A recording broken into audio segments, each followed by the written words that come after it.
புழுவும் சின்ன புழுவும். ஒரு காட்டு வழியில் ஒரு பெரிய கல் இருந்தது.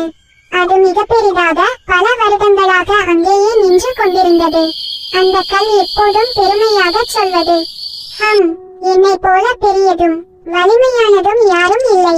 நான் நகராமல் நின்றிருப்பேன், எல்லாரும் என்னை கண்டு பயப்படுவார்கள். அதற்குள் ஒரு சின்ன புழு அங்கே ஊர்ந்து வந்தது. அது சிரித்துக் கொண்டு சொன்னது, ஏய் கல்லே, நீ பெரியவன் தான், ஆனா பயனில்ல. நான் சின்னவன் தான், ஆனா வேலை செய்ய தெரியும். கல் சிரித்துக் கொண்டு சொன்னது, நீயா வேலை செய்வது? சின்ன உயிர், நீ என்ன செய்ய முடியும்? அந்த புழு மெதுவாக மண்ணை துரத்தி சிறு துளைகள் செய்து மண் வளமாக மாறச் செய்கிறது. அதனால் அருகிலிருந்த செடிகள், மலர்கள் எல்லாம் பசுமையாய் வளர ஆரம்பித்தன. சில நாட்களில் அங்கே அழகான தோட்டம் உருவானது. பூச்சிகள், பறவைகள், தேனீக்கள் எல்லாம் மகிழ்ச்சியாய் வாழ்ந்தன. அப்போது கல்லுக்கு புரிந்தது, அடடா, பெரியவன் ஆகிறது முக்கியமல்ல, பயனுள்ளவன் ஆகிறதே மிக முக்கியம்.